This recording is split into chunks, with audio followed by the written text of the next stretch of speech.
আজ আমি আপনাদের সঙ্গে শেয়ার করব মটর পনির রেসিপি। ঘরোয়া স্টাইলে দারুণ স্বাদের এই রেসিপিতে কিভাবে রেস্টুরেন্ট স্টাইলে স্বাদ আনবেন থাকছে তার কিছু টিপস। তো চলুন দেরি না করে শুরু করি আমার আজকের রেসিপি মটর পনির। গ্রেভি তৈরির জন্য প্রথমেই আমি একটা বেশ বড় সাইজের পেঁয়াজকে রাফলি চপ করে নিয়েছি 1 ইঞ্চি পরিমাণ আদার টুকরো, আর নিয়েছি একটা বেশ বড় সাইজের লাল টুকটুকে টমেটো। টমেটোর রংটা যত লাল হবে গ্রেভিটা কিন্তু তত সুন্দর হবে। আর এখানে নিয়েছি 200 গ্রাম পনির। পনিরটাকে আমি কিউব করে কেটে নিচ্ছি, তবে আপনারা আপনাদের ইচ্ছা অনুযায়ী শেপ দিতে পারেন। আর আমি এখানে দুজনের জন্য রান্না করছি, তাই সেই হিসাবে পনির আর মশলা দুটোই অ্যাড করেছি। আপনারা যদি বেশি পনির রান্না করেন তাহলে মশলাটাও সেই হিসাবে দিয়ে দেবেন। এবার প্যানের মধ্যে দিয়ে দিচ্ছি সাদা তেল, দিয়ে পনিরগুলোকে হালকা করে একটু ভেজে নেব। আর এখানে হয়েছে কি, আমি পনিরগুলোকে রান্নার খুব বেশিক্ষণ আগে ফ্রিজ থেকে বার করিনি, তাই ফ্রাইং প্যানের মধ্যে পনিরগুলো একটু লেগে লেগে গেছে। তবে অসুবিধা নেই, এগুলো গ্রেভিটাকে ঠিক করতে সাহায্য করবে। আর এখানে একটা বাটির মধ্যে গরম জলে একটু নুন দিয়ে নিয়েছি। পনিরগুলোকে আমি এই নুন জলের মধ্যেই ভিজিয়ে রেখে দেবো, তাহলে পনিরগুলো বেশ নরম থাকবে। এখন আমি গ্রেভিটাকে তৈরি করে নেবো। তো ফ্রাইং প্যানে যে পনিরগুলো লেগেছিল সেগুলোকে পরিষ্কার করে একপাশে সরিয়ে দিয়ে এর মধ্যে দিয়ে দিলাম পেঁয়াজ কুচি, রসুন, আদা। এই সব কিছু একটু নরম হওয়া পর্যন্ত, কালারটা একটু চেঞ্জ হওয়া পর্যন্ত এগুলোকে আমি ভেজে নিচ্ছি। তো 1 মিনিট মতো আমি পেঁয়াজ আদা রসুন একটু ভেজে নিয়েছি, কালারটা একটু চেঞ্জ হয়ে গেছে। এবার এর মধ্যে দিয়ে দিলাম ধনেপাতার স্টেম, টমেটো কুচি, 4টে কাঁচা লঙ্কা, 5টা কাজু টুকরো টুকরো করা। এখন এর মধ্যে দিয়ে দেবো কিছু গোটা গরম মশলা, দিয়ে দিচ্ছি 2 টুকরো দারচিনি, 2টো ছোট এলাচ আর 2টো লবঙ্গ, আর দিয়ে দেবো বড় এলাচ। তবে গ্রেভিটা যেহেতু আমি খুব কম করছি, মাত্র দুজনের জন্য, তাই একটা গোটা এলাচ আমি দেব না। এলাচের ভেতর থেকে কয়েকটা দানা বার করে নিয়ে সেইটাকেই দিয়ে দিলাম। একটা গোটা এলাচ দিলে কিন্তু ফ্লেভারটা অনেক বেশি স্ট্রং হয়ে যাবে, ভালো লাগবে না। এবার এর মধ্যে সামান্য একটু নুন ছড়িয়ে দিয়ে হালকা একটু নাড়াচাড়া করে নিয়ে 3-4 মিনিট চাপা দিয়ে মশলাটাকে খুব ভালো করে ভেজে নেব। তো প্রায় 4 মিনিট মতো মশলাটাকে আমি ভেজে নিয়েছি, আর মাঝখানে আরও একবার ঢাকাটা খুলে একটু নেড়ে দিয়েছিলাম। টমেটো একদম গলে গেছে। তো এবার এটাকে আমি মিক্সির মধ্যে নিয়ে একটা পেস্ট তৈরি করে নেব। আর যেহেতু মশলাটা খুব গরম আছে আর আমি রান্নাটা এখনই করব, তাই মশলাটাকে পেস্ট করার জন্য যে জলটুকু লাগবে সেটা ফ্রাইং প্যান ধুয়ে একটুখানি দিয়ে দিলাম।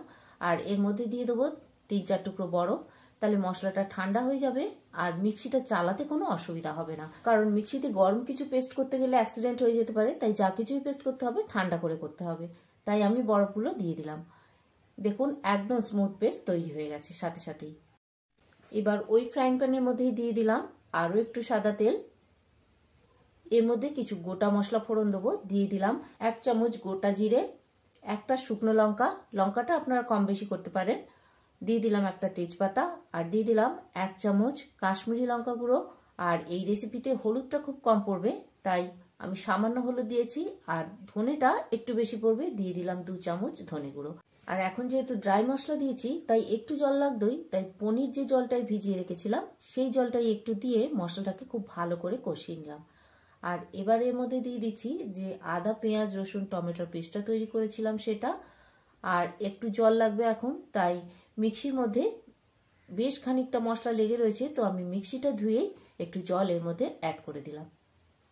আর এখন এই মশলাটাকে ভালো করে একটু নাড়াচাড়া করে নিয়ে চাপা দিয়ে 3-4 মিনিট খুব ভালো করে কষিয়ে নেবো, মানে যতক্ষণ না মশলা থেকে তেলটা ছেড়ে বেরিয়ে আসে। এই সময় আমার গ্যাসের আঁচটা থাকবে একদম সিমে। আর আমি এই রেসিপিটা তৈরি করছি ডিনারের জন্য, তাই তার সঙ্গে খাওয়ার জন্য এখানে আমি রুটি তৈরি করব। তো সেই আটাটা মেখে নিচ্ছি। আর আটাটা মাখার জন্য যে জলটা ব্যবহার করেছি এটা একটু অন্যরকম দেখছেন। তো স্যালাড তৈরির জন্য যে সবজিটা সেদ্ধ করেছিলাম এটা তারই জল। স্যালাডের মধ্যে যখন ব্রোকলি বিনস এগুলো দেওয়া হয় তখন একটু ভাপিয়ে নিতে হয় না, তো এটা সেই সবজি ভাপানোরই জল। সকালবেলায় স্যালাডটা তৈরি করেছিলাম, তো সেই জলটা রেখে দিয়েছিলাম, রাত্রিবেলা আটাটা মেখে নিলাম। আর এদিকে বলেছিলাম 3-4 মিনিট মশলাটাকে কষাবো, কিন্তু মশলাটা কষাতে আমার সময় লাগলো 7 মিনিট। ভালো করে মশলাটাকে কষিয়ে নিলাম, কালারটাও চেঞ্জ হয়ে গেছে। দেখুন এর মধ্যে দিয়ে দিলাম 1 বাটি মটরশুঁটি, দিয়ে দিলাম ভিজিয়ে রাখা পনির। আর পনিরটা যেহেতু গরম নুন জলে ভেজানো ছিল তাই একদম সফট আছে। তো এখানে আবার একটু নুন আর মিষ্টি অ্যাড করে দিলাম। এখন গ্রেভিটা একটু গাঢ় আছে, তো সামান্য একটু জল দিয়ে আমি এটা চাপা দিয়ে 5-7 মিনিট ফুটিয়ে নেব। কারণ এখন যেহেতু শীতকাল আমি ফ্রেশ মটরশুঁটি ব্যবহার করেছি, তাই কাঁচাই দিয়েছি। তবে ফ্রোজেন মটরশুঁটি যদি ব্যবহার করেন তাহলে একটু ভাপিয়ে নিয়ে তবে তরকারিতে দেবেন। এবার আমি সামান্য একটু কসুরি মেথি এর উপরে ছড়িয়ে দিলাম। ভালো করে আবারও মিশিয়ে নিয়ে চাপা দিয়ে ফুটতে দেবো 5 থেকে 7 মিনিট। তো যতক্ষণ এবার তরকারিটা ফুটবে ততক্ষণ এটাকে অন্য গ্যাসে শিফট করে দিয়ে আমি এখানে রুটিটা তৈরি করে নিচ্ছি। আচ্ছা, আজকের আমার এই মটর পনির রেসিপিটা কিন্তু একেবারেই ঘরোয়া পদ্ধতিতে কম তেল মশলা দিয়ে তৈরি।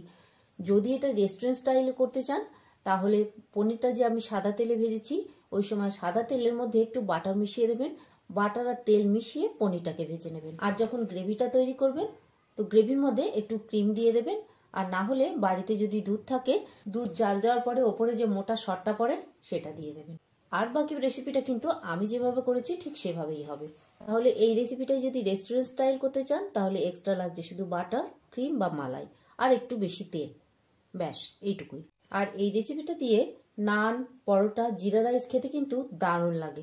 আমিও ভেবেছিলাম এরকম কোনো একটা কিছু করব, কিন্তু আমাদের আজকে সন্ধেবেলা চায়ের সাথে টাটা একটু হেভি হয়ে গেছে, তাই আর ওসব দিকে গেলাম না, প্লেন হাত রুটিই করে নিলাম। তবে হাত রুটি দিয়ে খেতেও কিন্তু দারুণ লাগে। একবার ট্রাই করে দেখবেন রেসিপিটা, আশা করি আপনাদের ভালো লাগবে।